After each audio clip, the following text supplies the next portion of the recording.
Well, here we are, another season, another disappointment. 6 wins, that's it.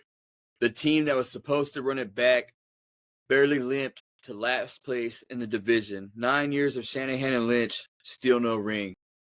And Jed York says we're running it back for 2025 because why not? Let's double down on mediocrity. Brock Purdy, solid, sure, but now we're talking extensions like we've forgotten he couldn't carry this team when it mattered most. The defense couldn't stop a nosebleed in the second half of the year, and the coaching staff. Brian Schneider is out. Kubiak is calling plays, but not really. Brandon Staley is somehow in the discussion for defensive coordinator. That's the offseason plan so far. If there is a problem, we will talk about it. If there's greatness, we will celebrate it. Ladies and gentlemen, welcome to the 49 Problems. Yeah, this is Kyle Shanahan. You are now tuning into the 49 Problems, where these two guys try to act like they know more than me. All they do is talk shit. 100% unfiltered, uncut fan reactions. Here to talk about all the drama. And now your hosts, Kyle J. Vigil and Ray J. Garcia. Assholes. We are the assholes, ladies and gentlemen. Welcome to the 49 Problems. Kyle J. Vigil, joined as always, Ray J. Garcia, the one and only, my co-host. It is officially 2025. This is the first official pod of 2025. As you heard in the intro, and as you know, as 49er fans, another doomed season upon us, and we have a lot to reflect on. We weren't able to get together for the Miami game. We weren't able to get together for the Detroit game. And then even the last game of the season, things were wild that weekend. I was in Mexico. I could prove it. I got my vaccine. It's on my arm. I got that big scar now. And you got BBL while he was there. Yeah, and I also got 2000. I'm voting for Kamala in the next election because she's going to run again. But anyways, I'm back. I'm alive. I'm happy. It was fun. We didn't get to react to anything, but it's all said and done now, and the offseason is officially underway. News has come quick. Ray and I have only been able to kind of scratch the surface when it comes to some of these discussions, and I got topics ready. But Ray, real quick, I have a question for you to start the pod. Before we even start the pod, this is the first pod of 2025. We've been talking about having studios together. We've officially are having our first pod of 2005 in our studio pod room. The origin not quite done yet, but it's getting there. Let's give a little. It's got some sourdough Sams, got some stuff going on. Still got more stuff to go, but it's getting there. Yeah, for the people who say we got to work on the background. Yeah, even the TV right here, this is temporary. TV's gonna go. Yeah, little mat too, little TV mat in front, little Niners. Yeah, faithful. This is Ray's official origin of the Ray J. Garcia Studios. Officially be starting his own YouTube channel soon. He's getting his own setup. Yeah, my wife took care of me. It's kind of a little birthday present, I guess. It was put together, and we've been accumulating the stuff that finally just got kind of put into motion. But for the most part, fresh start for us, fresh start for the 49ers 2025. The man cave looks good so far. It's a good way to kick off the year. It gives us a new little more enclosed space to work in and lock in, and definitely bring you guys the best podcast we can do. I really wanted to start this pod off with a very serious question, Ray. I didn't really get to ask you this, or I don't know if you're prepared for this, but would you? Yes. I mean. Okay, no, for real. All jokes aside, would you smash Skip Bayless for $1.5 million? Like beat him up, or no? Would you have sex with Skip Bayless for $1.5 million? No. I'm surprised. What? I'm just surprised you're not even going to consider it. You're just not even going to. I mean, $1.5 million ain't a lot nowadays. So, I mean, You're asking me to test gay waters for something that ain't that much. You know what I mean? Do you know what I'm referring to? No. Did Shannon Sharp? Is that the rumor? Well, Shannon Sharp, Are you talking about the Joy Taylor? Yeah. Yeah. So I know this is just general NFL, so that's what makes this fun. I thought I got a kick out of this story. I thought this would be a good way to just kind of kick it off, and I'm glad you really don't know now, because now I can kind of put you up. I kind of read up on the little story so far. Well, I see some about Acho and Joy Taylor, somebody else, like the owner of ESPN Sports. Yeah, the CEO. Yeah. So, but that's it's funny because that, like, I thought that was like the whole case, like the whole thing was them. They have nothing to do with it. They just got exposed, and everyone's just making memes and running with it, you know. So there's this hairstylist, makeup artist, whatever. I think she was like assigned to Skip, and she worked for Fox Sports. Her name is like Nushani Faraji or some shit like that. She's like an Arabian chick. Now, I read the story, and I didn't even think about looking up her because I know what Joy Taylor looks like. And I'm like, Joy Taylor could do no wrong in my eyes. I wasn't offended by Joy Taylor, you know? She's going to do what she got to do. She just pulled the Kamala. You know what I mean? No big deal. Like, we all, like, come on. Like, who doesn't think that that's already not happening? You know what I mean? You know? I mean, if using that to get in a girl's pants as much as a girl's allowing a guy to get in her pants to advance her position. Yeah. You know what I mean? I think that's a 50-50. Yeah, it's a fair trade. Now, when it comes down to, unconsensual and shit like that, that's a different conversation. But the secretary sleeps with the boss to get a raise. She's a whore? That's just something that happens in the office. You know what I mean? I'm saying it's right. Not saying it's right. Not saying it's maybe not so wrong, commonplace but now, but it just happens. Yeah, it's the Me Too movement put like it's natural instinct. You know what I mean? People spend so much time together. It's like it's human instinct. Yeah. But so I read into the story, and the hairstylist is suing Fox Sports. We do need to get better lighting. It's just because of the overhead. But yeah, we just get if you were to have like any type of light in front of us, it would. Right now we look like shadows. Like we're gonna snitch on somebody. We're trying to hide our identity right now. We're just, I was at Taco Bell. She pulled me into the bathroom and she touched me. I was at Taco Bell at 12:59. Cortez fucking sucked my dick in the parking lot of fucking Taco Bell. I told him no, but he wanted the chalupa. He told me if I would eat his pizza. By the way, Cortez is supposed to be here. He's currently locked out of his car and trying to find a metal coat hanger which nobody has in 2024. If you didn't know, he lives in his car, so he's kind of locked out of his house. Currently homeless. Speaking of the devil, might be him. No, it's just a random gay guy. So apparently this hairstylist Skip Bayless had been kind of hitting on, right? And I'm gonna give you like the basis, like just the gist of it, right? He was kind of hitting on her, alluded to her that he was interested in her. She told him, "I'm married, I'm not interested," but he wouldn't stop. And I think he might have, like, according to her, he might have made a couple advances, like grabbed her butt or touched on her shoulder, like shit like that. But nothing like, I didn't read anything too egregious. But then that's why I asked you the 1.5 was because she said that at one point it got to where he was offering her money up to 1.5 million to have sex with him. So it wasn't. So I posted this question on Instagram and a couple people answered it. And this one dude was like, "I'm not gay, but for 1.5 million. I'm like, hey, bro, I'm not going to judge you. I might even agree, but it wasn't like, you don't get the choice. Like, you don't get to fuck Skip Bayless and ask for 1.5 million. I mean, we talk shit about Diddy and all that. I never talk shit about Diddy. But those dudes are doing that shit for a lot more than 1.5 million. Diddy's a hero. No, just wait. You know what I mean? Let's put it this way. I'd rather go to a Diddy party than I'd rather go to a Diddy party before I take 1.5 to fuck Skip. 1.5 to fuck Skip. I don't know, man. I'll skip. Maybe his brother.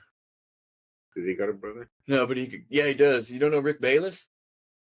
Rick Bayless is a beast, bro. He's a world-renowned chef. He has I remember he had a bunch of different shows back in the day. He had Once Upon a Plate in Mexico. this white dude just going around Mexico, just like showing you all these little taquerias, and he would come back to America and like put his spin on these recipes, you know.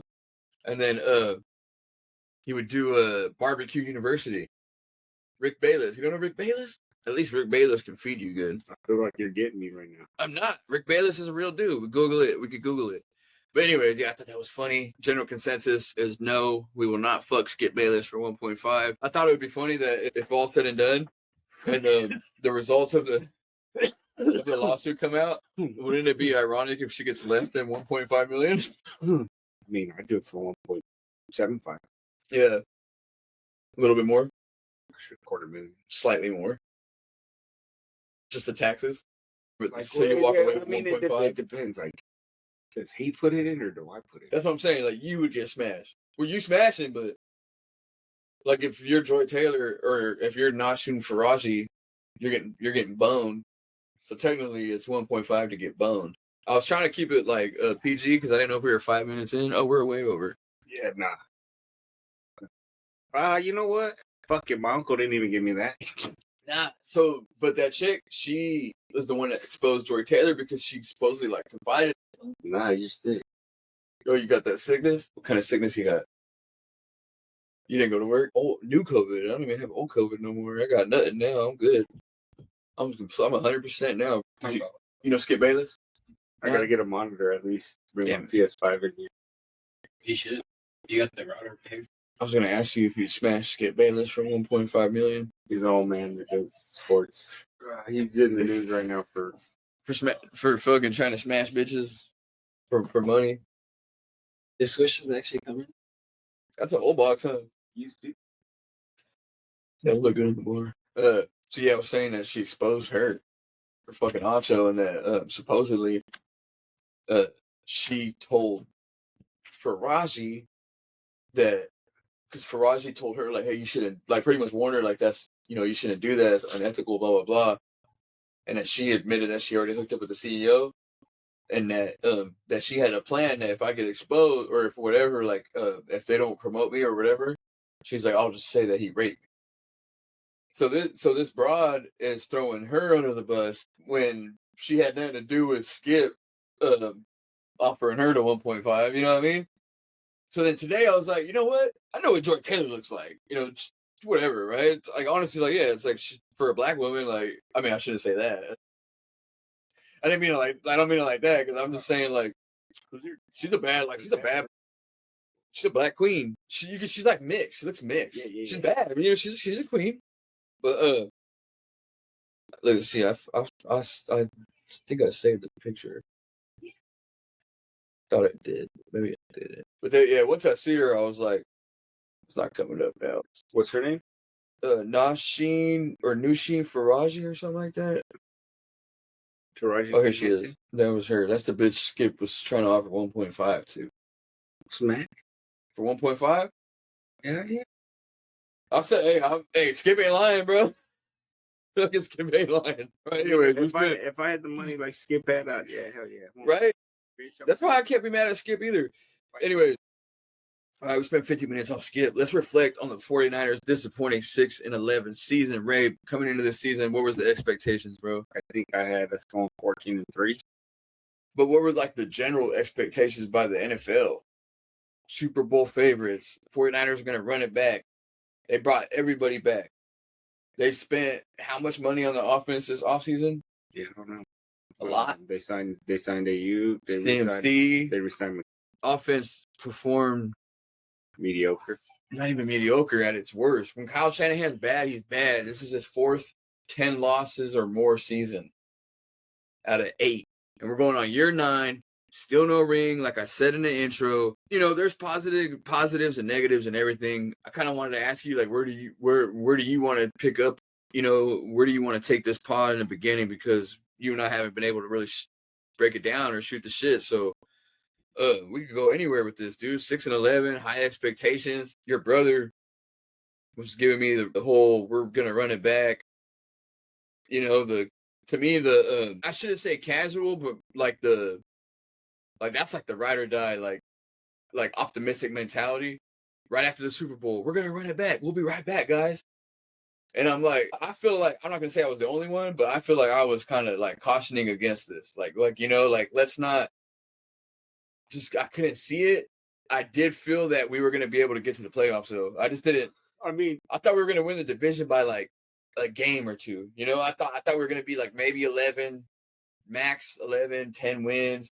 I didn't see us winning only 6 games this year, so I was caught off guard by that. I think coming off last year, Super Bowl loss, expectations to run it back, week 1, we go out and fucking slaughter the Jets with Aaron Rodgers, put a lot of expectations on the season.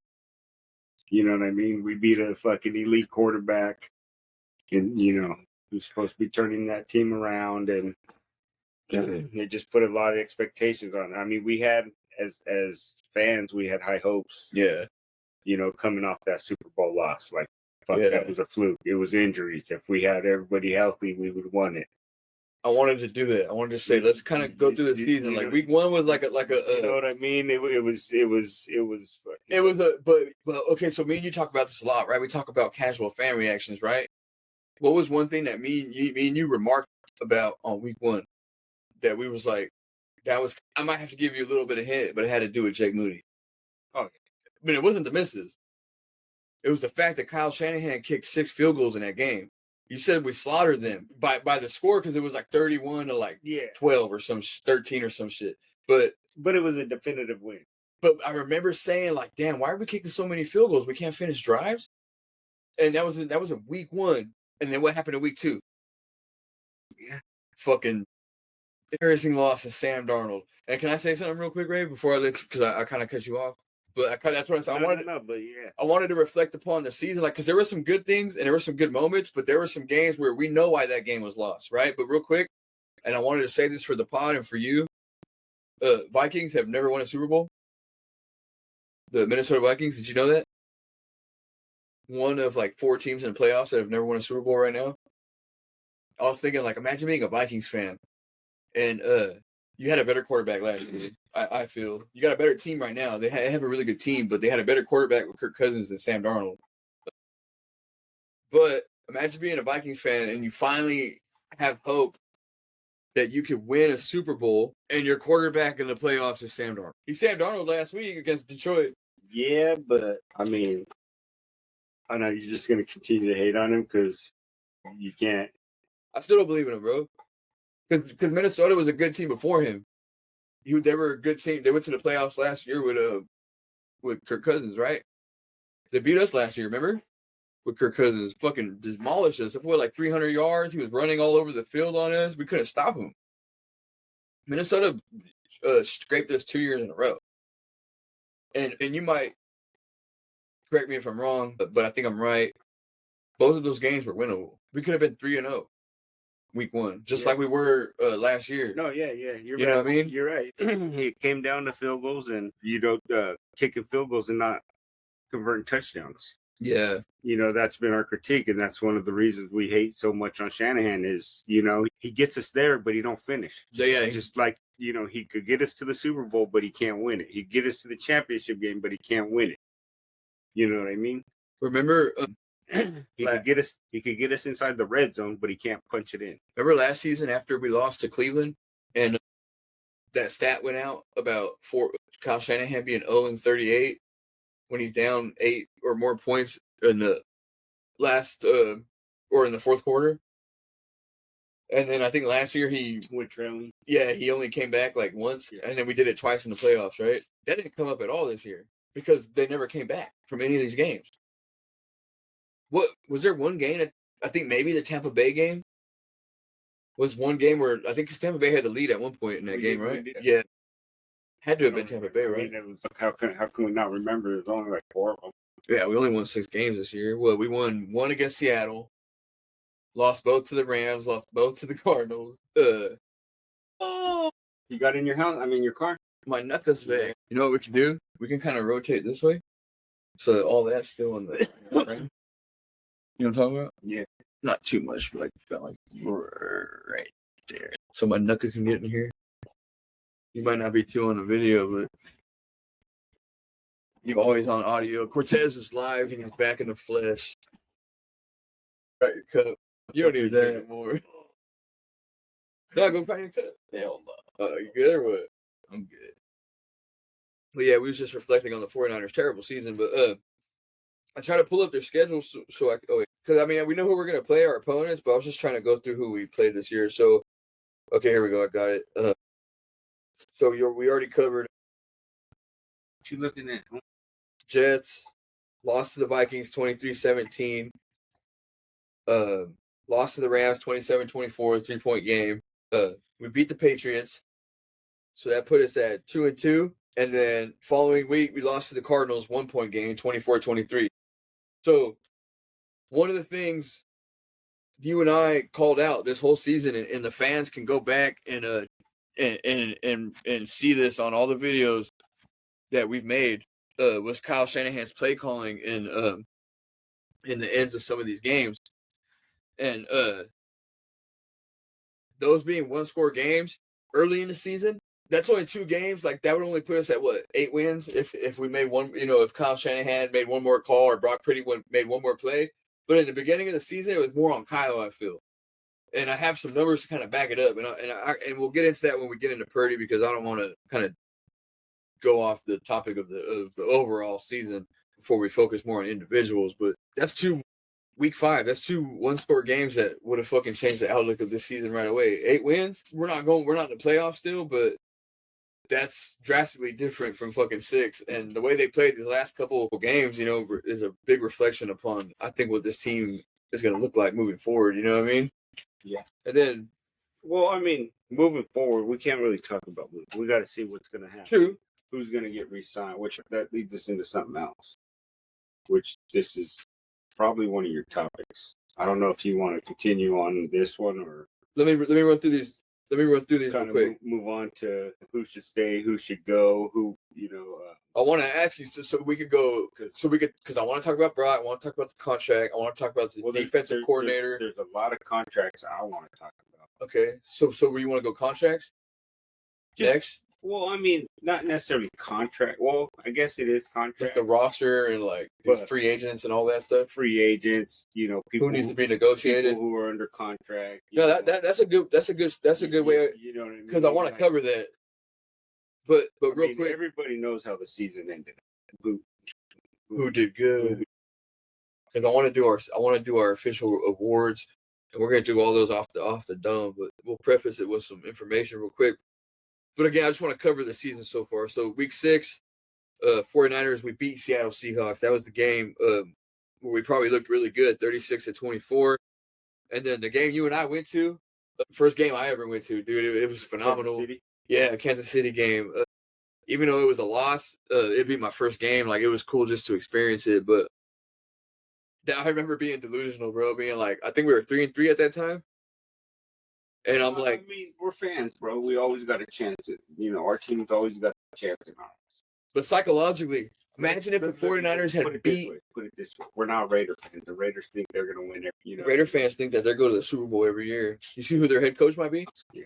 Let's talk about that too. So Chiefs ended up beating us 28-8. I remember that being another close game at the end that things go a certain way, it could have been different. And then, of course, we got our annual beatdown of the Cowboys, which the 49ers we just own them at this point, 30-24. 49ers then ended up beating Tampa Bay, which was our only win streak this year, a 2-game win streak. And that was the one game infamous for Deebo Samuel choking Tabor Pepper. Yeah. And trying to slap Jake Moody. Then we go on to get scraped. Well, I shouldn't say scraped. 20-17, Seattle Seahawks. I think the turning point, exactly. So officially, the Seattle Seahawks game was the moment that the 49ers final nail was put in their coffin by Geno Smith when he ran in that fucking touchdown. And you and I talked about it. 12-yard. Everybody's playoff hopes continued all the way to when we beat Chicago. I was saying that Chicago was our last winnable game, and we still had playoff. And when was that? When was I saying that? So okay, so let me see the schedule. So we lost to the Packers. Go back like 3 games before Chicago. Okay, so we lost. So Seahawks we lost to, right? Then we lost to the Packers, 38-10. Terrible game. Okay, so lost to the Bills, 35-10. After we lost to the Packers, that's when I started saying Chicago was our last winning game. And you were absolutely right. 49ers 38-13, because we said if Kyle Shanahan had lost to an interim head coach, Jed York would have to fire him, bro. And then you also said if he lost to somebody that painted their nails. Yeah, which I'm glad we actually won that game. But so we are officially eliminated the week after. Coming off a big win, the 49ers couldn't ride that momentum and were officially eliminated from playoff contention by the LA Rams, who ultimately won the division. Even though they tied, they got the tiebreaker against Seattle Seahawks. They both had 10 wins. We finished last in the division. We only had one division win.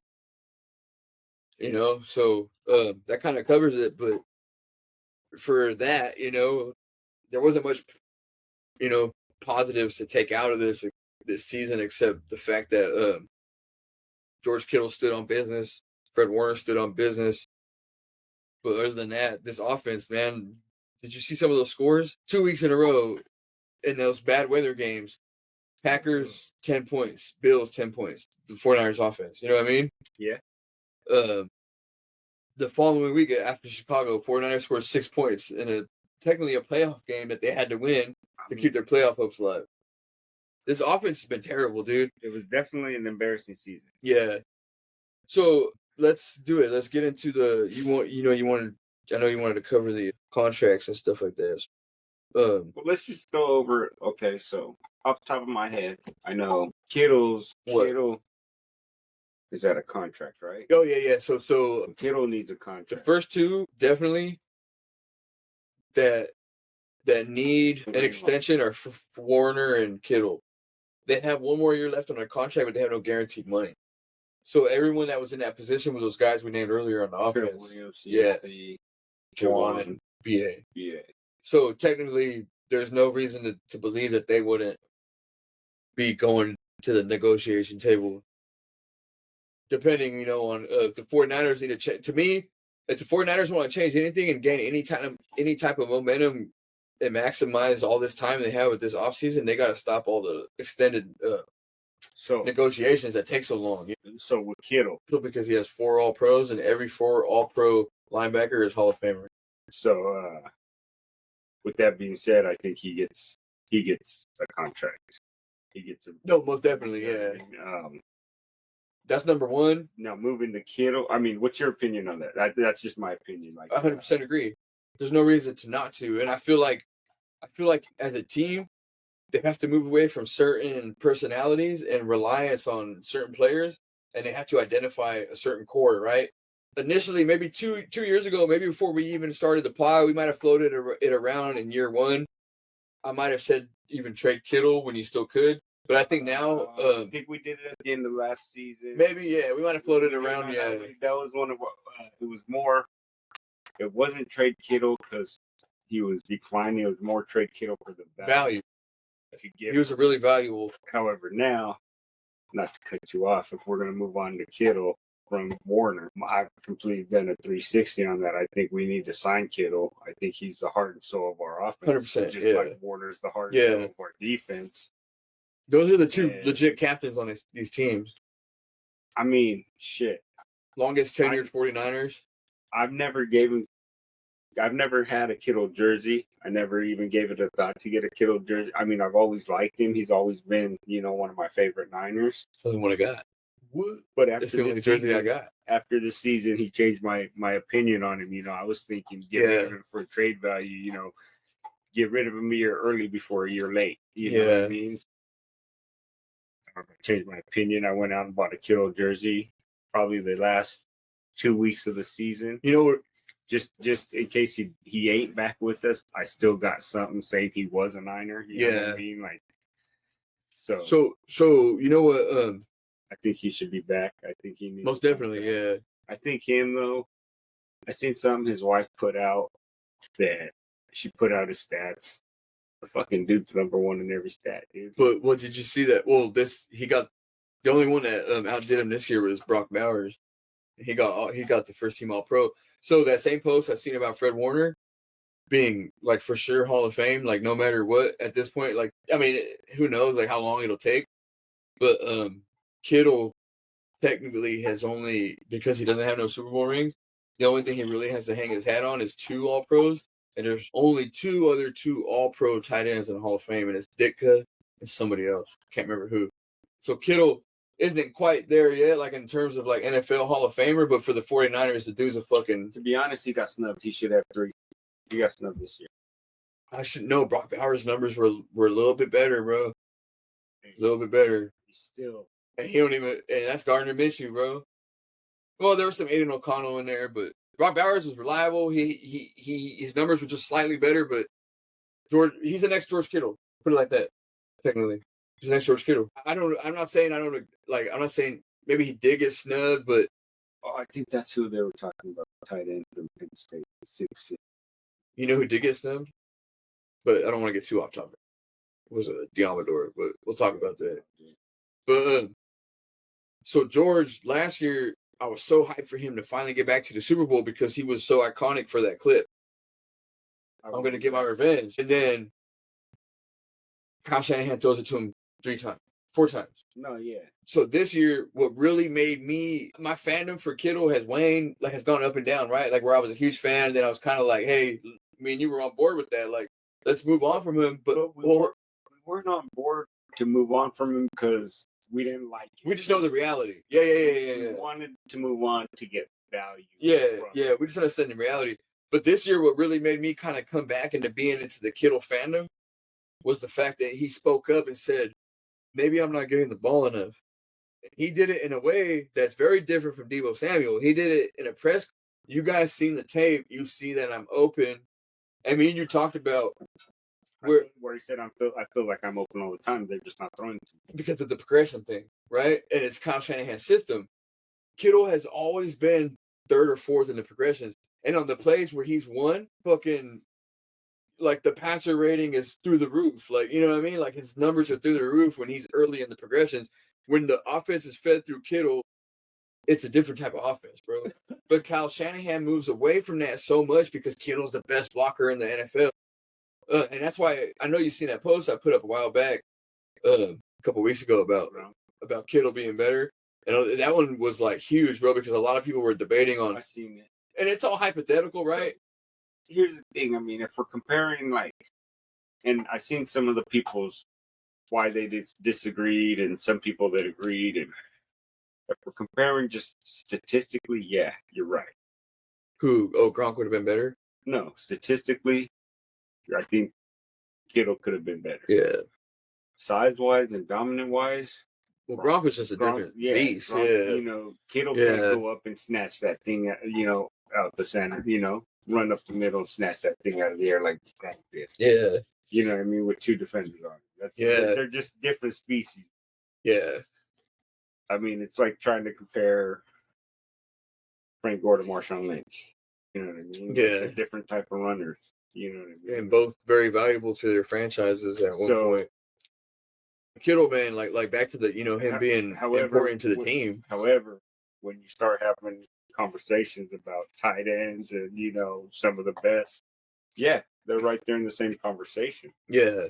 They don't necessarily have to have the same physical attributes and everything else to be, to be tied together. So that's just my opinion. It's so easy for people to compare physical traits and not like not say the big picture, the whole picture. Yeah. This dude recently was attacking me because he was saying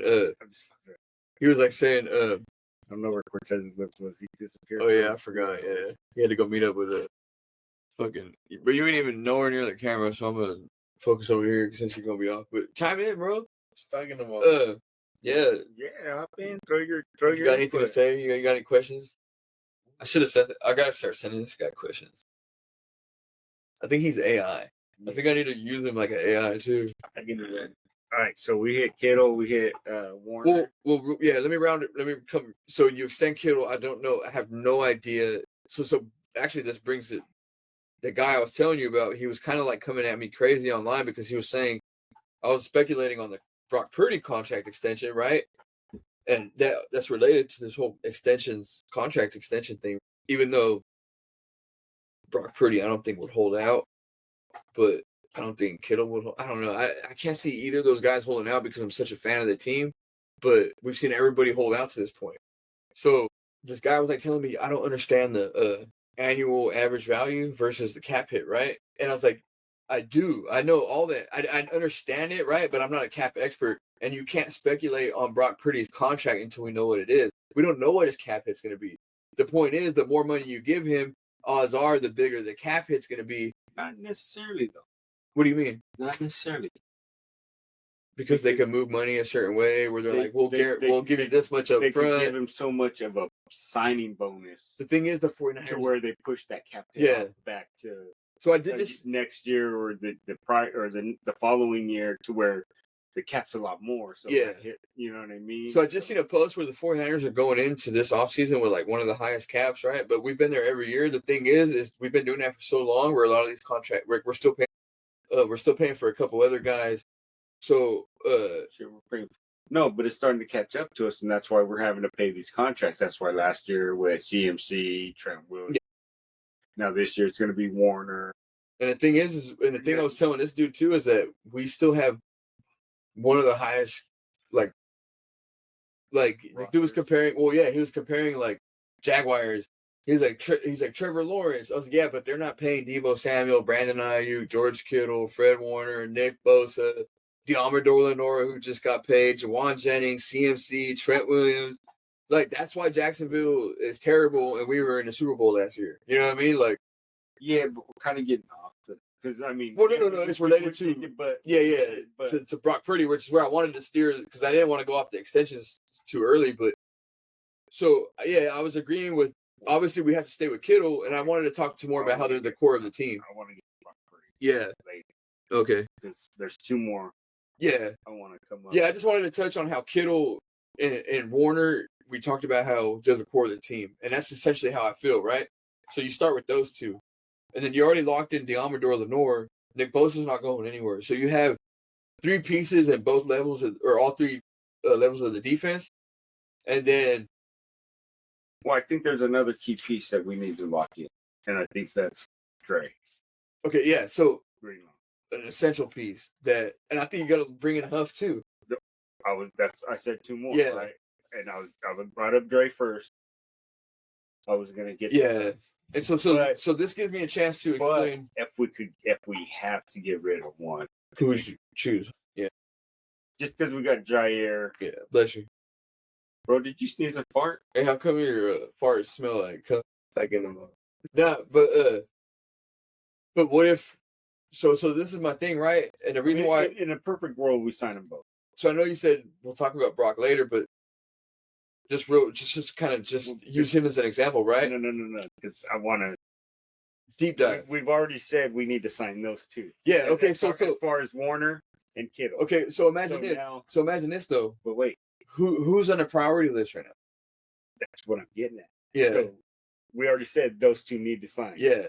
Okay, now we got two more, Greenlaw and Hufanga. Yeah. We got to sign Greenlaw. So out of all five, who gets their contract first? You got to get Warner.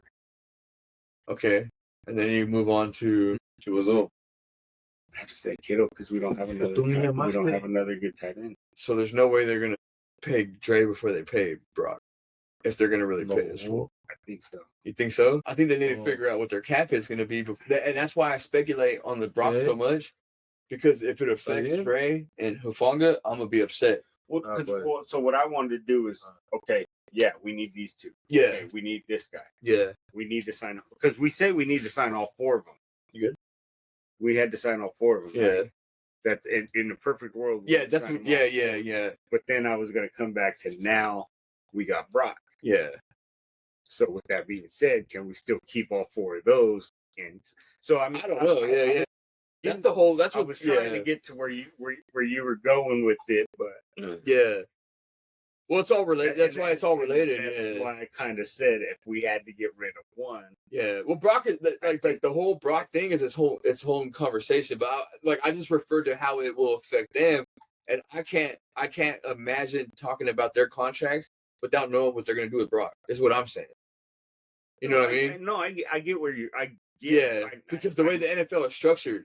They're going to pay the quarterback first. Coming from, but yeah, but I wanted to kind of You don't think they're gonna pay the quarterback first? Let's set this stage and we want all these guys. Yeah. Pause real quick. Baby's crying. All right, so we could just kind of continue with the contracts, but highly important to me too as a fan. I really do want all 4 of them back. The thing is, do you see what I meant with how the whole Brock Purdy thing affects everything though? Do you agree, or what do you see realistically? You think they would be able to bring?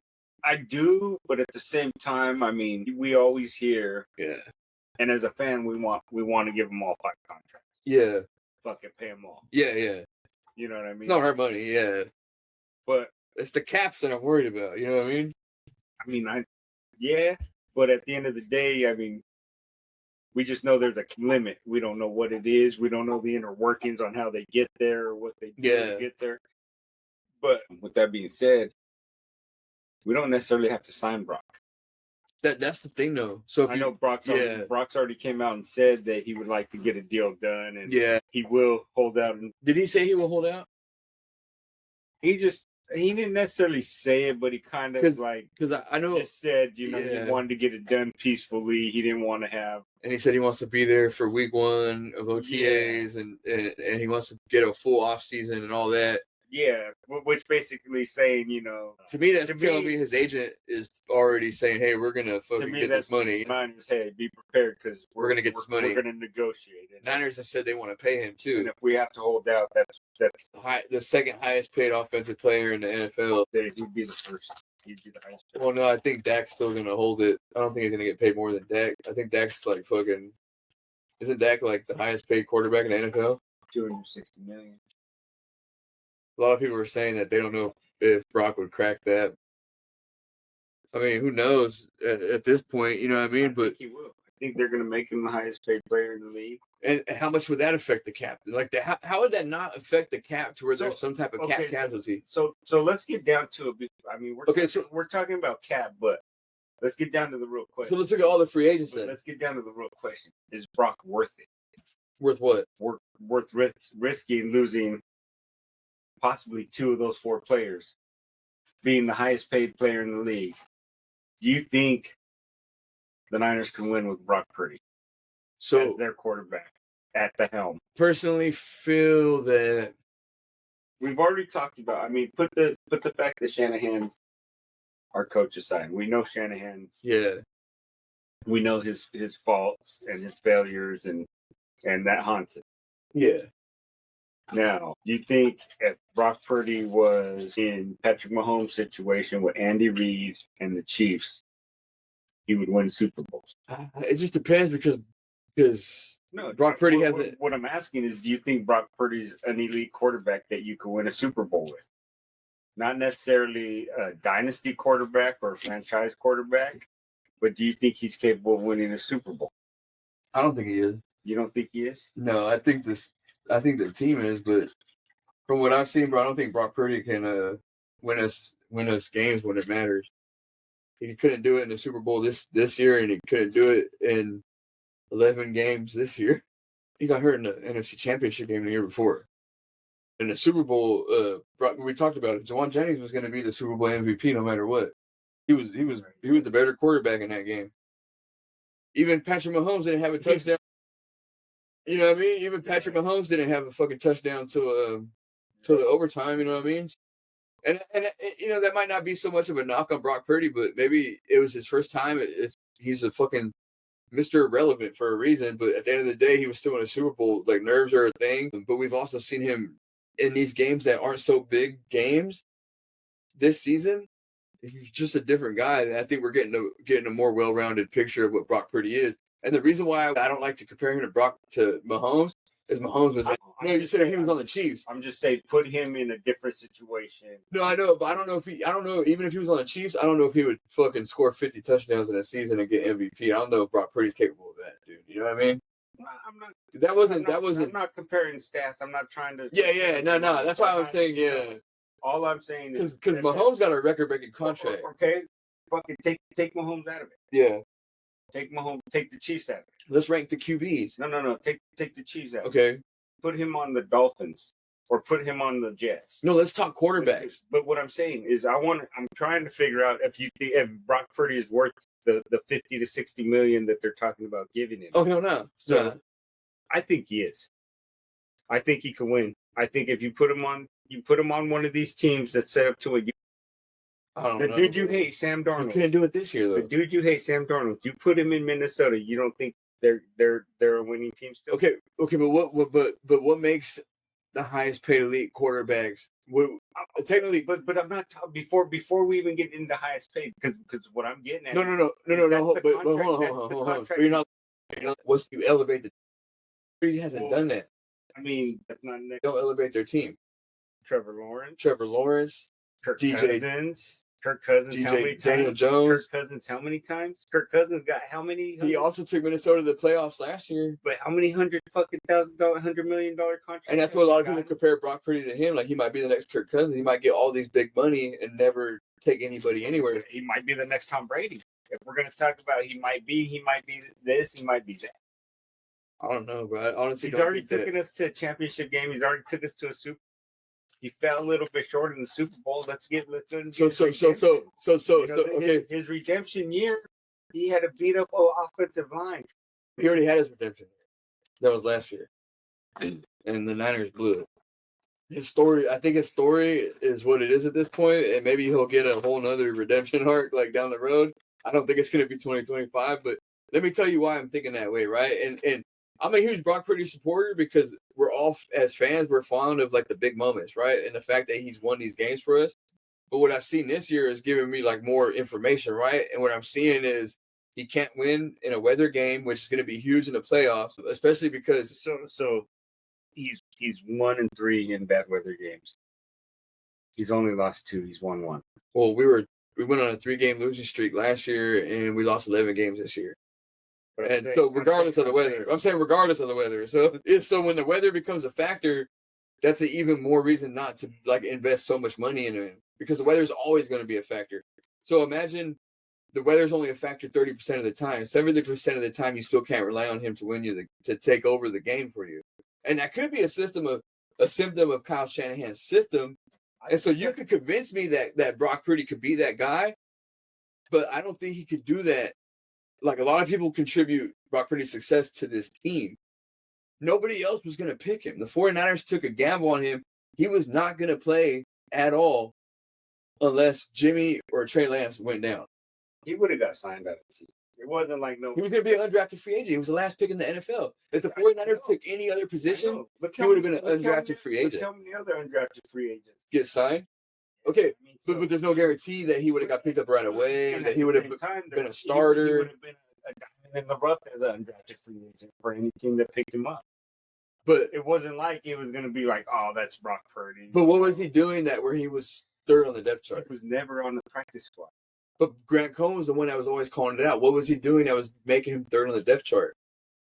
Turning the ball over. That's why Kyle Shanahan had him third, even though he told Jed York the best quarterback on the team is Brock. But he's not protecting the ball. Like, that's why he was third on the depth chart. If you don't protect the ball, you get benched. So that's why he was third over Trey Lance, who everybody knew he sucked, and they still wanted to give him a shot because they invested so much in him. Which, that's why we don't have no depth now. I don't want to get too off topic because this Brock Purdy conversation is absolutely exhilarating. I've been meaning to talk to you about this, dude. I missed this shit, bro, when I was in Mexico. I wasn't able to talk about none of this shit, dude. Yeah, I know he's talking about tacos and burritos. Yeah. This shit was so frustrating, bro. Seeing the Niners lose so terribly to fucking Detroit, Miami, Arizona, and not being able to talk about it was driving me nuts. But I mean, I still like Brock as a quarterback, and I think he is the best option we have right now. And like that brings up something we kind of talked about earlier about it's the NFL is just about hedging your bets, right? So I when people say, hey, if the Niners, if someone can convince me they have to pay him, and the 49ers can pay him 55, and guess what? They're going to run it back, just like they did this year. And it's the same team. Like, essentially, like, those guys that we want, like, we don't want the same team. Like, we don't want Devondre. They're cutting Javon Hargrave. they're bringing Deebo Samuel back, and I think that might be a smokescreen. We can kind of speculate on that a little bit. No, I think Shanahan. No, but you know why though too? So right now I did see that. So the 49ers came in with plus 50 million cap space. I seen that if they cut Deebo, he's a 31 million cap hit. So that would drop the 49ers down to what? 9 like plus cap? Because when they say plus, that means that's including the people they're already paying. Who they ain't gonna get shit for. Nobody's gonna want to pay that. So what I'm saying is that a lot of people ain't gonna want to pay that contract. But we could talk more about like the whole. We'll get into Deebo, but I just want to make sure we don't leave. I don't want to leave no stone unturned on Brock. I don't want to feel like I'm just brushing you off because I do agree with you on. I think Brock can win us games, but I don't think that's how I'm feeling. Like this. Nah, because we've seen Brock win it. We've seen Brock win games, but now, okay. So let me ask you this: do you remember a game that Brock Purdy had like a game-winning touchdown? And this is what makes me okay. So this is what makes it so hard for me to evaluate Brock.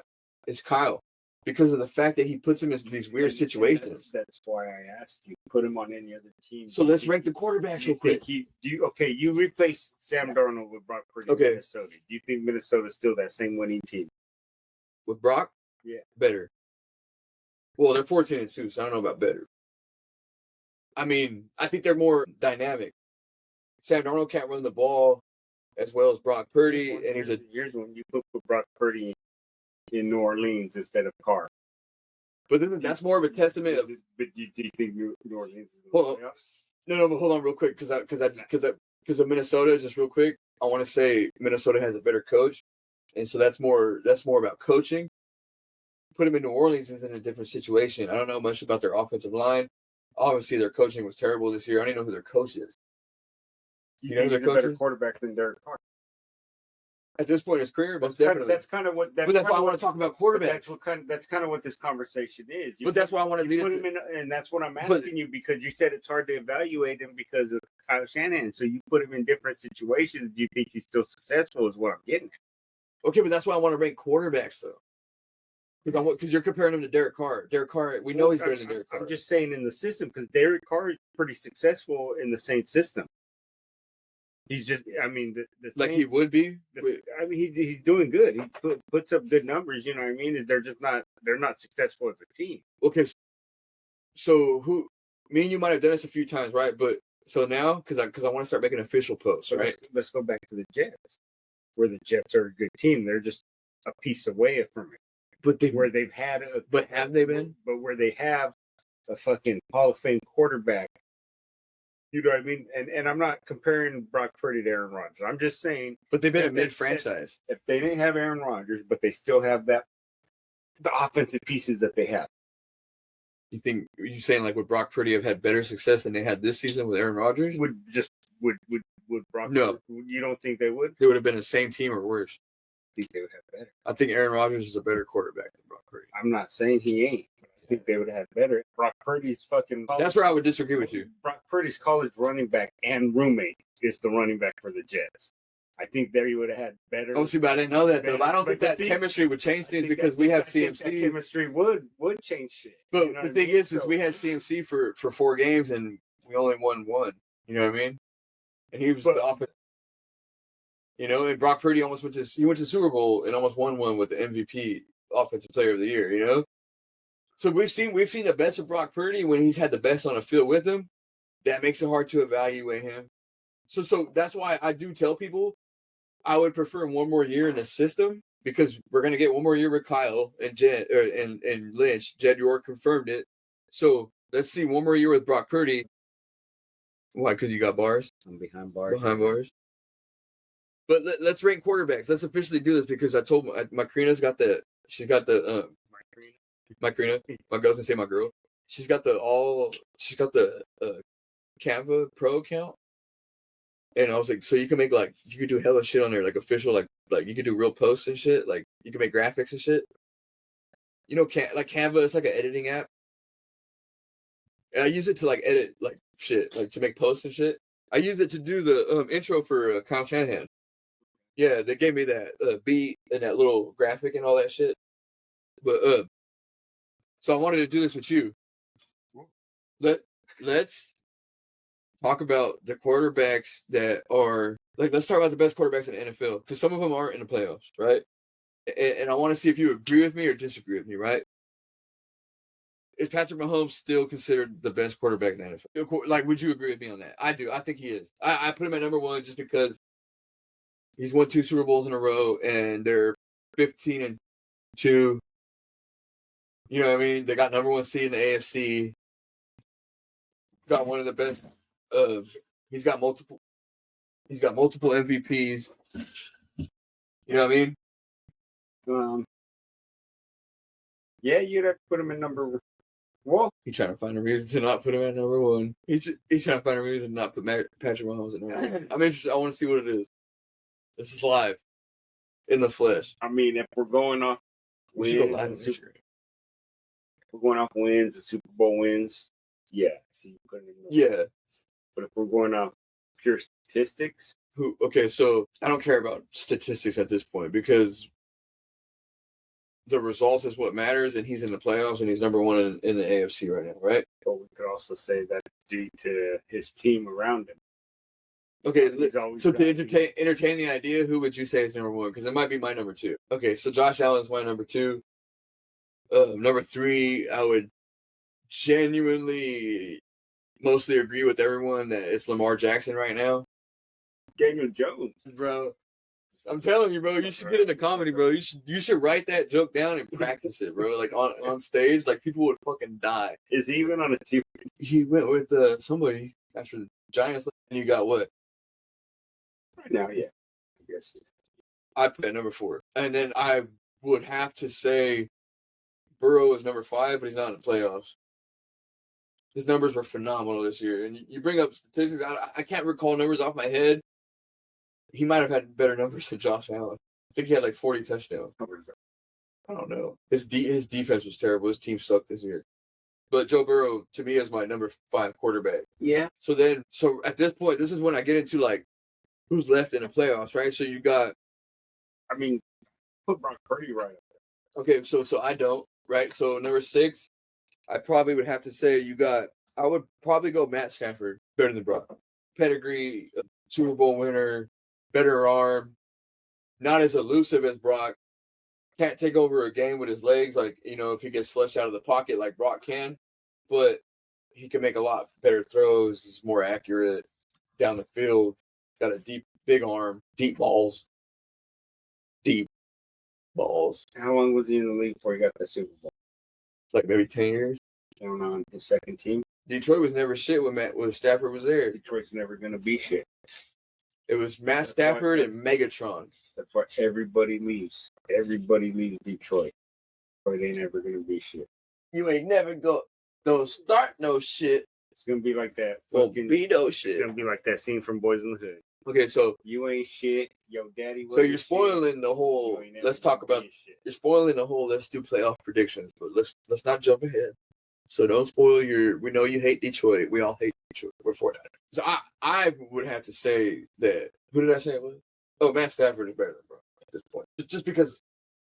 Look what they did to us 2 times this year. Look what they did to us last year. They beat us both times last year too, didn't they? We play them 2 times every year.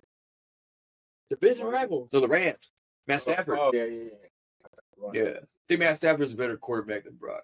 And you can disagree with me. I'm not going to say you're wrong, but when I do the official post, we'll put them both at 5. Six. We'll put them both Yeah. at 6. 6 and 6.5. Well, we'll put like that's where we differ. Like that's where it separates. You know, we'll put like a branching timeline. Well, I want you to hear me out. So this is where it gets tricky for me, right? So number 7. I would say Baker Mayfield. Statistically this year. Baker too, but So are you just going off this past season? I just Or I are we feel going off off of just Or we like going off in career- general. career-wise? What they've done so far in their careers? I feel honestly, it's kind of hard to like say he's better. Because if we're going off what they've done, Yeah. This season's giving me. I would say it's giving me a little bit more. point in their careers. Yeah, Brock's can hang a little bit more on his hat, or hang his hat on a little bit more because he's been. Well, No, I think 5 for me. Well, what did Maybe 4. Like I said, maybe the playoffs are making me a little bit more biased. No, I think it's debatable because next year Joe Burrow might be the best quarterback in the NFL. You know what I mean? Might be number 1 next year. And then, you know what I mean? So it's just it's a moving what do you call it? Like a moving scale. You know? Baker Mayfield might blow it this weekend. But see, with that same argument, yeah, you've also said that you've seen Brock Purdy ceiling. I think we have. And I think every game this season continually proved that argument. So if Brock Purdy were to come back next year and like ball out, and this is just a hypothetical, people that ain't Niner fans will agree with me. But if you ain't a Niner fan and you watch, don't come after me. But say Brock Purdy does take the Niners to the Super Bowl and they win it next year, 2026 at home in Levi Stadium. Then does that put him up there in the top 3 conversation? I think just like bare minimum, like it would put him at, because you got Lamar at number 3, and if Brock Purdy wins the Super Bowl, that's something Lamar ain't got. Well, so if Lamar wins this year, he's not there. Well, I don't want to, like I said, I will talk about playoffs and Super Bowl predictions. Just gonna say right now, Buffalo's gonna win it. You're spoiling it. Listen, I want to talk about it, but you asked me a question. I already forgot what the question was. What was the question? Is it gonna be? Oh, if he wins, Purdy wins the Super Bowl this year. Next season, do you bump him up in that? Because Lamar ain't got a Super Bowl. Okay, so yeah, that would depend on what happens this year, though. So would you put him at number 3? In the NFL, lost. It's only been a 1. Lost to Matt Stafford. The thing is, though, is Brock Purdy, is we could have had, like, my prediction for this season was, I kind of called it. Like, I knew we were going to have 4 1,000-yard receivers.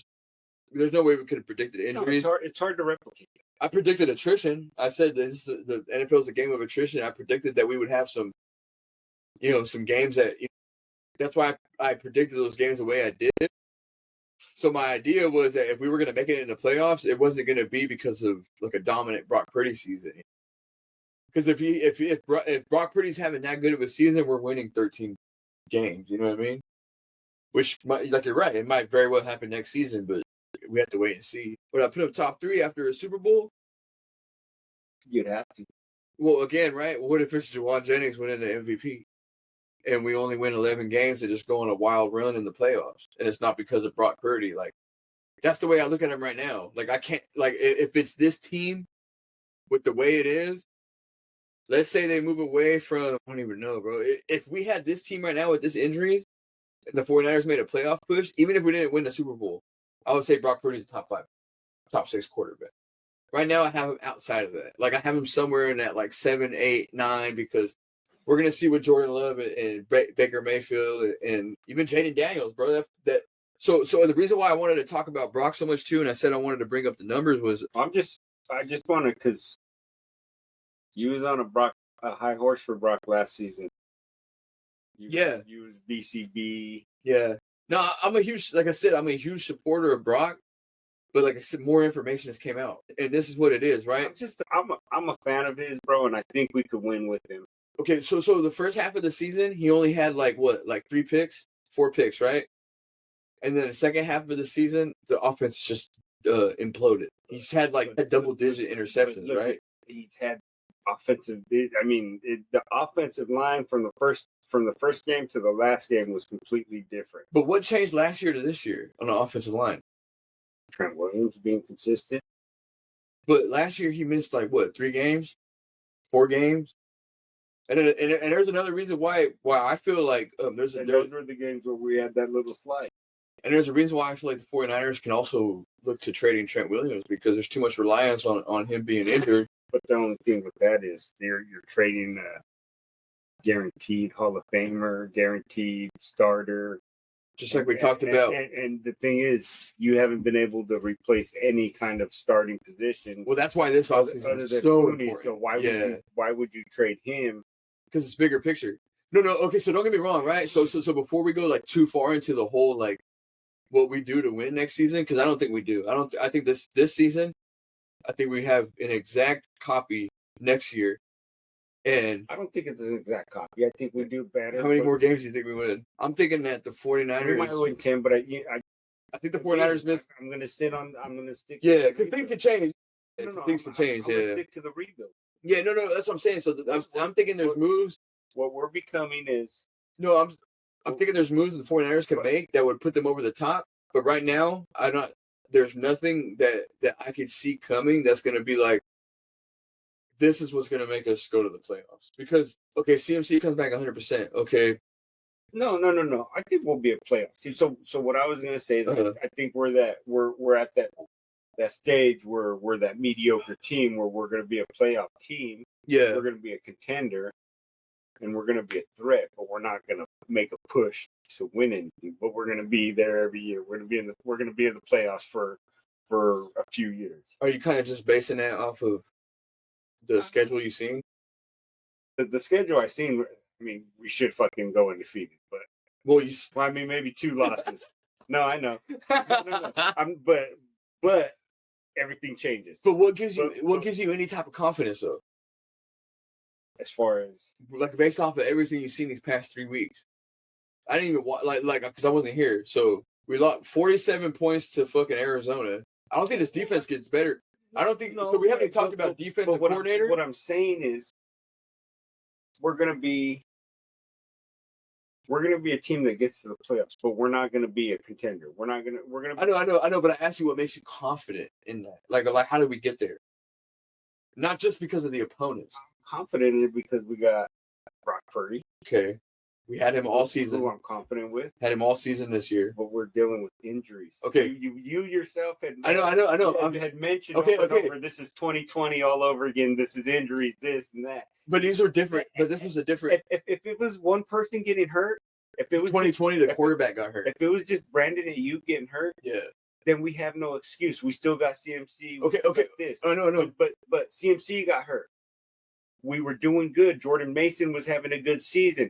As soon as CMC comes back, we shut down Jordan Mason. So that's why injuries aren't an excuse. That's why I don't want you to jump too far ahead, right? So they are. No. But listen.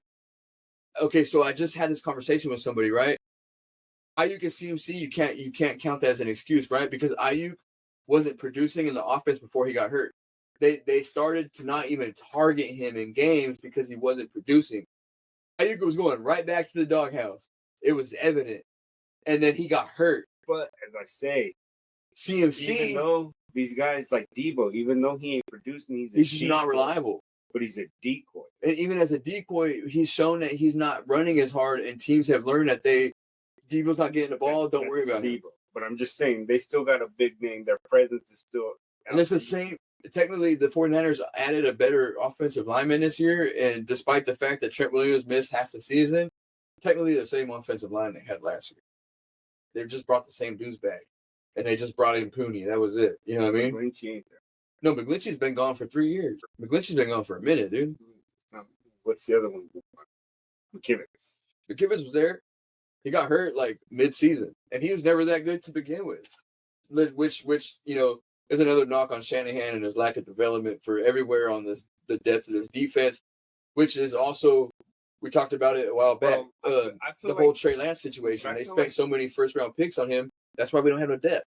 I feel like teams could go poach players off our fucking scout or our practice squad and be starters.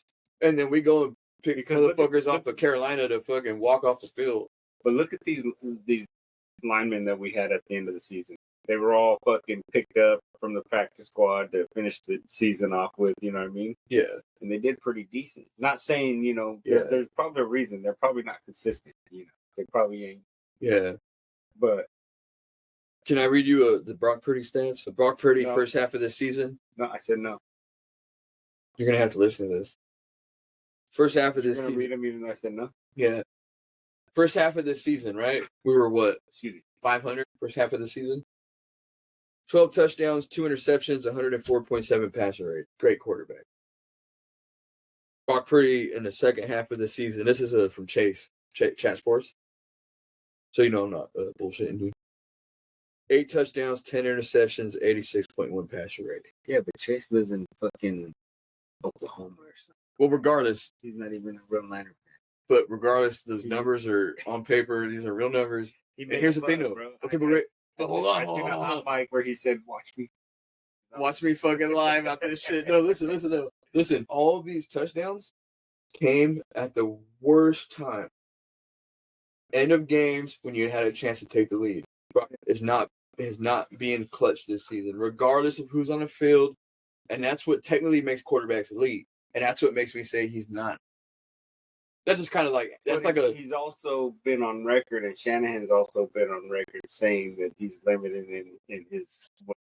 He's short. Well, he's also. I think I'm gonna say it's physical ability. What Shanahan allows him to do. Well, I was gonna say that was like the 37-minute way for me to answer that question, like in a whole rounded way. I really like to expect like deep dive on that shit. You know what I mean? Like, there's more to just saying like, oh, I don't like Brock because of this. Like, no, there's multiple reasons, but that doesn't mean I don't like Brock. You know, I just don't feel like that. If I see the contract is $55 million and then we don't lose the guys that we feel are most important, which before we move on to a new subject, we're gonna have to part ways. Exactly. So I want to talk about all the free agents, and I'll just read them off to you, and tell me if you're okay losing these people. But we've already said the four. If we've already made it clear. Yeah, they need the extensions. If it's possible, we want to keep them for. So no, I'm saying I'm gonna read some names off to you and tell me if you're okay with them leaving, right? If Brock Purdy gets the extension or whatever, right? Like however you think the team looks next year, extensions for the 5 players or whatever, because I think just let me read these names off and you tell me if it's okay. Curtis Robinson, linebacker. Nick McLeod, cornerback. Who? Patrick Taylor, running back. These dudes are unrestricted. No. Patrick Taylor's, again, I mean, yeah, I'm fine getting rid of him, but he showed some promise, you know, but at the same time, I mean, we got to sign the quarterback. We can't worry about a third string running back. Okay. Jalen Moore. Fourth string running back. Okay, but depth's going to become an issue. Jalen Moore, left tackle. These are unrestricted free agents. That means they have to re-sign them. They don't have to. They got to throw them off. No. That means if they don't re-sign them, they're on another team or they're on the couch. Unrestricted means you give them an offer, but they could go. No, that's restricted free agents are different. No. Restricted means you can only give them an offer. They can't go venture out. Unrestricted means you offer them something and they can go see if they can get more from other teams. No. These dudes don't have no contract. They're walking if they don't get paid by the Niners. So then this is the last year of the contract. They're out of contract. They're not unrestricted. They're just no longer under contract. No. I'm like, I don't know what, like, do you know what I'm saying? Like, if the 49ers don't give them a contract, they're not 49ers for the start of week 1. Is what I'm saying. Yeah. But you're making it sound like they're going to be here no matter what. An unrestricted free agent means that his contract's up, but the Niners will offer him a contract, but he could go elsewhere to other teams. Yeah. A restricted free agent means that's what I'm saying. So unrestricted free agents mean that no matter what, if the 49ers don't work something out, they're not here week 1. Is what I'm saying. I'm not. I know you know that. I'm just like explaining like in general, right? I didn't know, but like I'm saying like for these specific players. Yeah. So Curtis Robinson's a restricted free agent. So for example, they offer him a contract, and he has to accept it, or he goes home, right? Like he's on the couch, right? Technically, is what you're saying? Restricted free agent? Is that how that works? No, he's not on the couch, but I'm not sure. We have to offer him a contract first, right? Yeah. And then if he says no, he could walk. He could go get Restricted is anybody can offer them, right? But I think it also has to do where they're still under contract before. So from my understanding, he'll still have a year under his contract. So from my understanding, all these names, like a restricted, he'll still have like 2 years on his contract. He just got a year. He could renegotiate his contract. Like right now, Brock Purdy. No. Okay, so a free agent is a free agent, regardless. They have no, like, unless the 49ers give them, like, they sign a contract for week 1, they will not be a 49er. That's what I'm saying. That's a free agent. Yeah. But see, right now, so Fred Warner. But all these players you're mentioning right now are all like. I've only gotten through 3. But they're all like fucking backup. Okay, but hold on. I am okay with losing. No, I know, but I've only gotten through 3. How many do you think there is? 50-something. There's 36. How many players do you think are on the active? Are on the active roster. Yeah. How many? Okay, so that's why I say depth is going to become an issue. That's why I wanted to go through them. Well, not all of them are going to be fucking looking for backup. No, most definitely, yeah. You know what I mean? Some of them are going to get like the demo. So that's why I prefaced it with or the Jauan contract. That's why I prefaced it with we have to pay Fred, Kittle, you pay Dre, you pay Huff, you pay Brock, right? So then we lose Curtis Robinson. Because at the same time, a lot of these players aren't going to go get fat contracts at other teams. They're going to just go get, Okay, but what I'm saying is then we lose Curtis Robinson, we lose Nick McLeod, we lose Patrick Taylor. That's depth at those positions. Special teamers, right? Special teamers been an issue, whatever, right? They're going to revamp special teams. They fired Brian Schneider. Might be Nick Sorensen, according to reports. Jalen Moore, that's Trent Williams' backup, who, according to most people, I heard got a pretty decent grade. Yeah, he did pretty good. If they don't pay him, he's gone. Yeah, so they got to find another backup for Trent Williams. You make it sound like they got to pay him a fact. That's not the deal. But that's what makes those other 5 people's contracts so important. Kittle's going to want to be the highest paid tight end in the NFL. Fred Warner's going to want to be the highest paid linebacker in the NFL, just like Trent Williams was already the highest paid. And he's going to continue to want to be the highest paid. He's already a Hall of Fame linebacker, according to.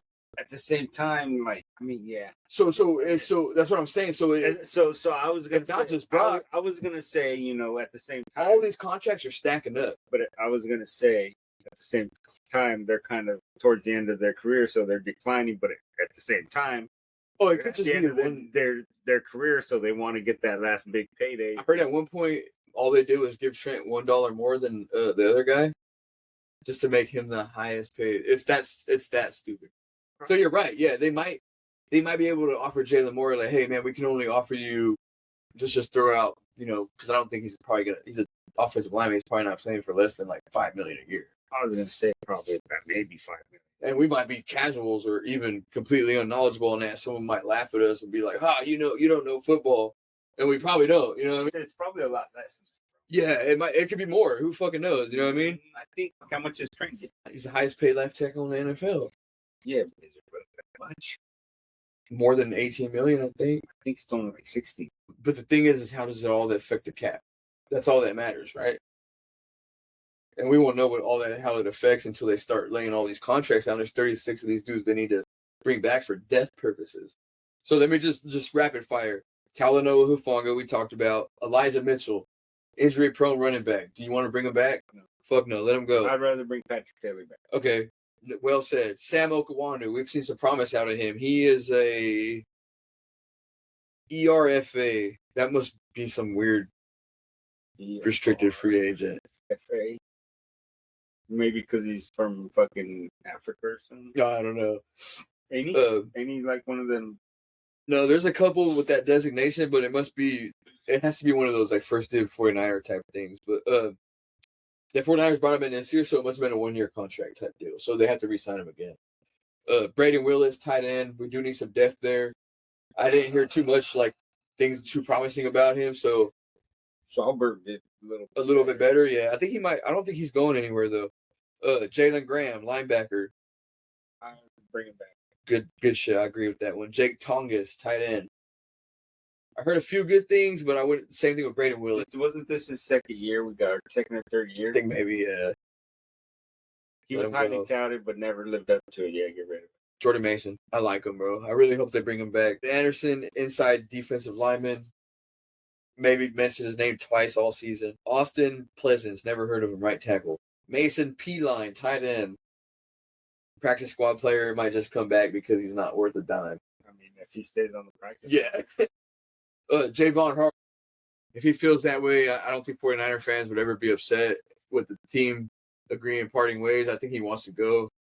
And I think as fans, we have good memories with him. And I've seen a lot of people saying he'll be a 49er for life.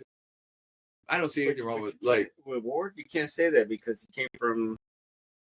But he balled out for us though, bro. He played hella hard for us, bro. You can't say that either though. You can't say he didn't though. But I mean, after he played for balled out. What about Richard Sherman then? Oh, okay. Well, then I'll give you. I'll say I'll let you have that opinion and not because I gotta agree to disagree. Because I kind of ride the fence on Sherman, but to me, I really like Sherman made his career with Seattle, yeah, with the Legion of Boom. But if you had been and whenever you talk, yeah, Sherman's name comes, here's what's gonna make or break that. being a Niner for life. Whenever you talk about Richard Sherman's career, are you going to talk about Richard Sherman's career as a Niner, or are you going to talk about Richard Sherman's career as a Seahawk and him breaking up the pass to Crabtree, saying that's what happened? Oh yeah. Well, he's the Legion of Boom. But yeah. that's the highlight of Richard Sherman's career is with Seattle, so he can't be a Niner. But see, Charvarius Ward doesn't have that impact on the Chiefs like Sherman had on the Seahawks. Like you know what I mean? He doesn't have like a memorable. He was the number one cornerback For who? the Chiefs. But not in the NFL. He won the Super Bowl with them, being the number one quarterback. But yeah. Positionally, I'm saying like he wasn't like ever like the number one cornerback in the NFL. I think we made him the highest paid when we signed him. Well, he got a fat contract, but I don't think he was ever. He was like top like 10 for sure. We gave him a fat contract, but I'm not trying to take away from what he's done. Is what I was gonna say is if you had told me like Sherman's a Niner for life, I would have been like, bro, I can't believe anything you say now. Yeah. So that's what I'm saying. So I respect your opinion, is what I'm saying. Like, yeah, I really do because I can't like I've never fully like signed on with Sherman. Don't get me wrong, he bought into the Niner. Oh yeah. Well, he rode for us, and he still does. Here, he was a Niner. He was ready to go. But I like Ward, bro. I've always liked Ward, and I think you did too. I think you've always, yeah. I did too, but at the end of the day, he made his. At the end of the day, he won a Super Bowl with Kansas City. He didn't do that with us. We're gonna bring up Richard Sherman again. So when you talk about Ward's career, he won the Super Bowl. His Super Bowl. He got the ring with them. Yeah. He'll probably if he was to retire, he'd probably retire where he got a Super Bowl ring, right? He's not gonna retire with the city. He got PTSD unless he was made that big of an impact on that team to where they want like another future, like Frank Gore signing a 1-day contract to come back to the Niners and retire. Well, I don't think he would do that with us if he has. I'm saying like he said he has PTSD. No, but that's what I'm saying. So I wouldn't necessarily say he made a big impact on Kansas City like that. To do that, but at the end of the day, when you talk about his career and his Super Bowl, it's going to be Kansas City. It's not going to be San Francisco. Oh yeah, most definitely. That's what I'm saying. Yeah. Even on his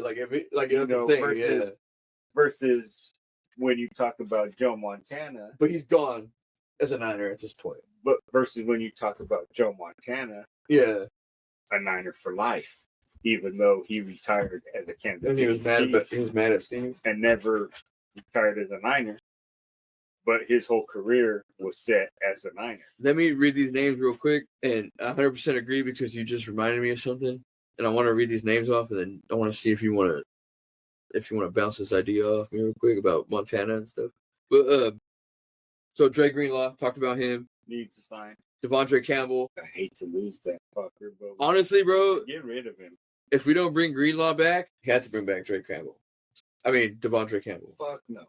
What do you mean? We already said we'll bring back Jalen Graham. But dude, Devondre Campbell's a veteran, and he's shown that he's reliable up until week fucking 12. No, he ain't showing he's reliable. Talk shit about Did you think I was serious? Yeah, potential, bro. But he's a veteran. It's all about depth at this point, right? But see, and here's the thing is, Yadam's a veteran in the league to where he's gonna request more money. But he doesn't have nothing to be like, oh, I did this, I did that. That's what I'm saying. So let him go. Let him go. Feliciano's a veteran, injury prone, but he's proven to be solid when he's healthy. I say let him go too, but we'll agree to disagree on that one. Joshua Dobbs, right now, keep him. Yeah, I say let his ass go. Brandon Allen, let him go. I say keep him. That's why I say keep Josh. I say let Brandon Allen go too. But that's why I say keep Josh Dobbs because you need a backup. Well, I said we draft him. I said we get another. But you still need. I think you could have like 3 quarterbacks on your roster now. 4. It's the 49er rule. But you can have 3 You have to have 3 on your active roster now. I think that makes. I think you can have 54 players dress up or some shit like that. I could be wrong. But I think Josh Dobbs has proven to be like a Carson Wentz, where he's not a starting quarterback, but he could come in and win it for a game or 2. My thing is that if we're paying Brock Purdy $55 million, Josh Dobbs ain't gonna get that. Well, no. The thing is that we shouldn't have to be thinking about backup quarterbacks, but with this team, backup quarterbacks is like one of the biggest things that we ever have to worry about. Yeah, but I'm saying we're talking about because Brock Purdy, we didn't really touch on it, but the injuries are an issue too. It's fucking. How many games did he miss this year? 3? Okay, I'm gonna go Patio line, bro. Yeah. Patio line. Yeah. That right side was a different right side at the end of the season than it was from the beginning of the season. So you got Kevin Givens, defensive lineman. Not the right tackle. Yeah. Defensive lineman Kevin Givens, safety. I think we gotta try to keep Givens. I wouldn't mind that. Demetrius Flanagan Foles, kind of like a. Here's the thing with him. We're Niners, and he's a Niner, but would you miss him if we lost him? Hell no. I won't even think about him. Me either. Aaron Banks, left guard.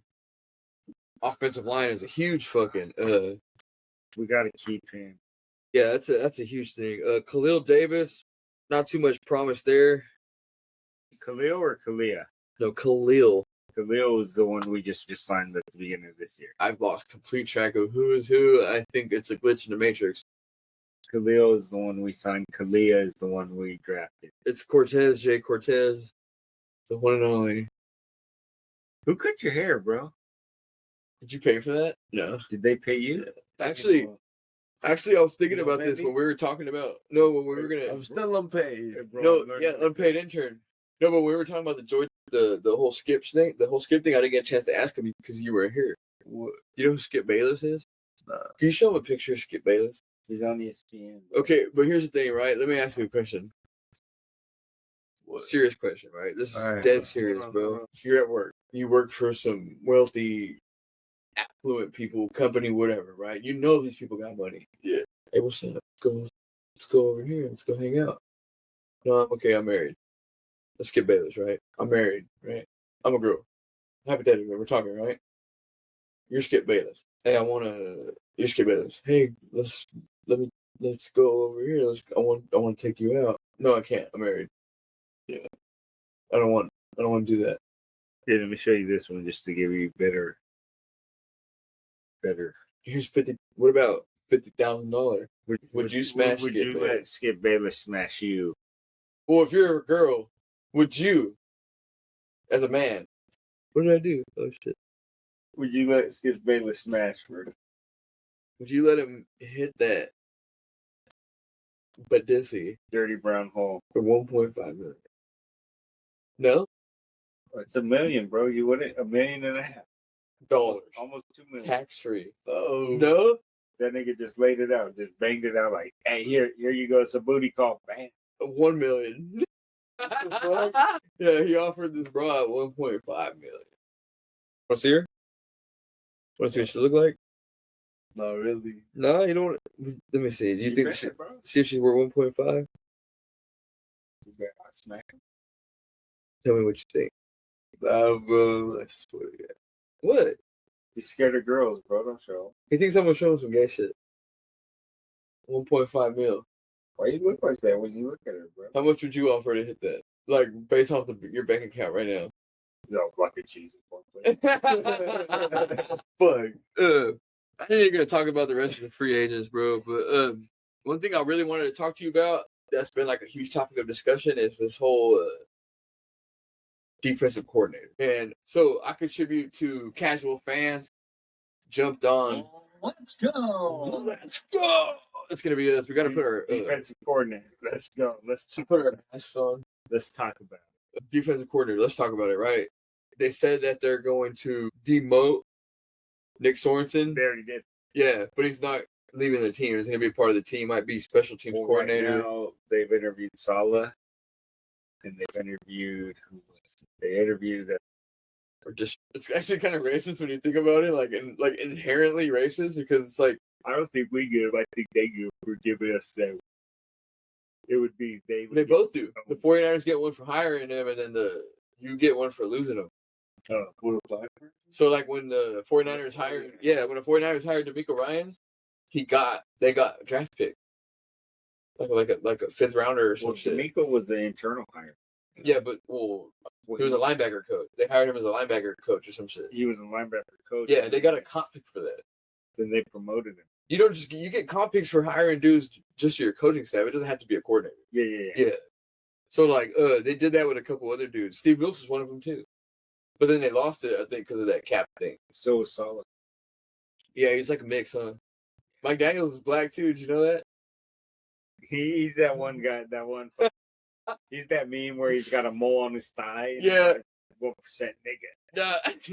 Hey, I remember when they found out the 49ers got a comp bid for Mike McDaniels, everybody was like, what the fuck? This was fucking... What the hell is he? I don't even know. Fucking black. Like, I think he's like white and Chinese or some shit. I don't know. Yeah. They're just like, yeah, your ancestry showed this. You get a comp pick. I don't understand. How did I get into this? Oh, we were talking about defensive coordinators. So, yeah, so I went into, like, the whole, like retread of casual. We seen this last year after D'Amico left. And then they were like, oh, we're going to, like, there was the whole, who we're going to bring in, right? And then they brought in Steve Wilkes because he was going to adapt the wide nine, right? Or he was going to keep the wide nine. But and then this offseason, when they fired Steve Wilkes, they brought up Jeff Ulbrich, who is Robert Saleh's defensive coordinator. And then that didn't work out, and they ultimately went with Nick Sorensen or whatever, right?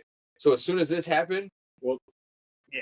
The reason why, like, Robert Saleh got fired as a head coach, and immediately, as soon as Nick Sorensen started fucking up, well, he was already fucking up. Everyone was like, bring Saleh back, right? And that's what, to me, that's a casual fan thing, because you remember the 49ers winning, like, and being successful. And I say this, right? Like, Shanahan lucked into a top 5 defense fucking 6 out of the 8 years, right? Or maybe 5 out of the 8 years, whatever it is. But we only went to the Super Bowl, I think, in Saleh's second year as a defensive coordinator. Third year, we were terrible as shit because of the injuries. And then he becomes a head coach. And then D'Amico 2021 wasn't, like, he was good, but it wasn't that good. D'Amico 2022 was even better, became a head coach. Fucking Steve Wilkes' defense finished the regular season top 3 in scoring defense allowed, right? They were top 3 best defense in the NFL last season, right? He held Patrick Mahomes to no touchdowns in regulation and in the Super Bowl. 49ers, Kyle Shanahan goes down the field in overtime, kicks a field goal, puts an exhausted defense out there. Mahomes does what's best, what he needs to do to win the game, scores a fucking touchdown, right? What's the casual fucking scapegoat move? Fire Steve Wilkes. So what they do this year? Get a worse defense. As far as their casual scapegoat move? The same thing. Fire and the special teams coordinator. Who they're trying to keep on the staff, just position. So the first 2 names that popped up were Ulbrich, Saleh and Ulbrich, and then now I've seen. Have you ever seen? Yeah, Ken Norton Jr. I've seen Bowman talk. Bowman has come up in reports about being tied to some defensive role, maybe not defensive coordinator. I think he is a coach. Yeah, I think he might be the in Raiders linebackers coach. Well, right now. Yeah. Oh, like I didn't realize he was even in the league right now. He's a coach. I don't think he's playing. Yeah. But and then you know who else was a fucking? They interviewed already. Brandon Staley. Oh yeah. So one thing that we kind of looked over. Who got fired? Eberflus. Oh, Doug Peterson. Doug Peterson. Yeah. I heard that might not be a bad DC. Okay, so I didn't hear. I just heard it thrown out there as, you know, what about Doug Peterson? And I thought the same thing. If we can't get Saleh, why not Doug Peterson? Rob said bring him in as a head coach at one point. But I'm a casual fan, so what do I know? But you know what I mean? Yeah, yeah. It might not be a bad move. He's a good defensive-minded coach. You know what I mean? Let him run the Super Bowl winner. Let him run the fucking defense. Shanahan, you focus on the offense. Yeah. You know, because we've agreed that Shanahan sucks, but we also agreed that he could fucking, if he would just put all his attention into running one thing, he could be successful. Yeah. You know. And okay, so we looked over 2 things, right? And we didn't even talk about the fact that they named. And there was breaking news today. I was just on my phone, or I just seen it, and it reminded me. because I was looking up stuff, like getting all my notes in order before we came over. Well, Brandon Staley's one of them that we looked over when we were talking about the defensive coordinator last season with Sorensen and stuff, the hiring of all that. So week 18, Kyle Shanahan lets Clay Kubiak call plays as offensive coordinator.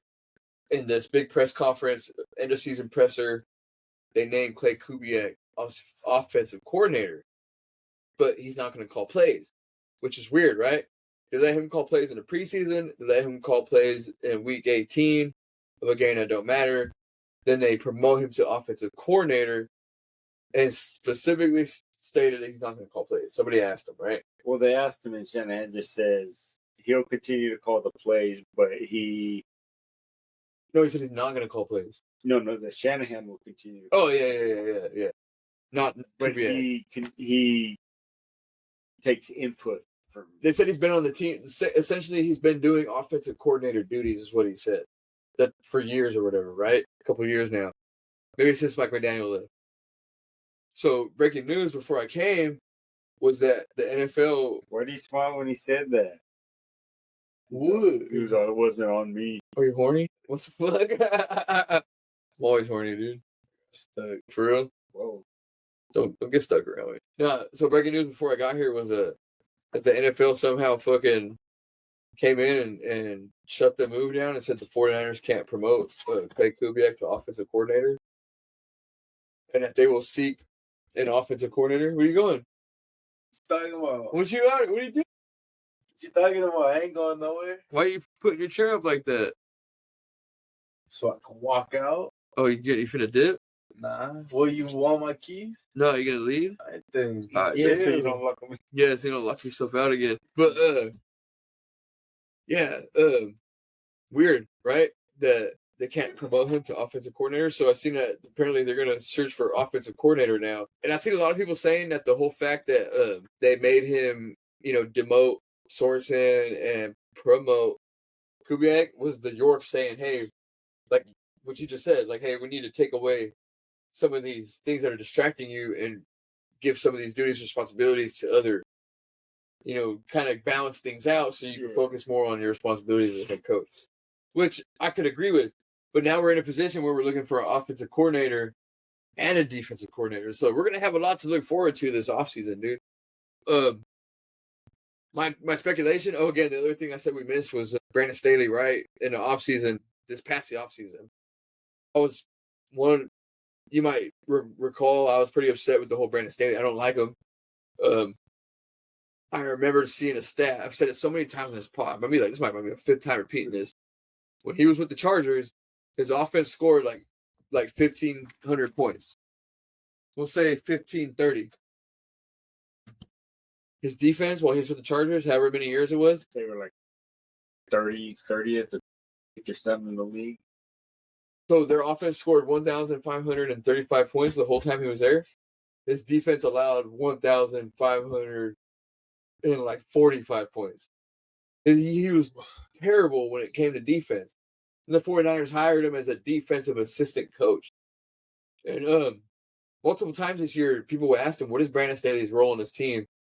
And they said, he helps out with the defensive game plan, blah, blah, blah, blah, blah. I remember last season I was saying, and a couple of people kind of gave me led me to kind of think this. It might not even be like an original idea, but I remember thinking that if things were to go bad, they were going to Nick Sorensen and promote Brandon Staley as defensive coordinator, right? And then as the season went on, real quick, right?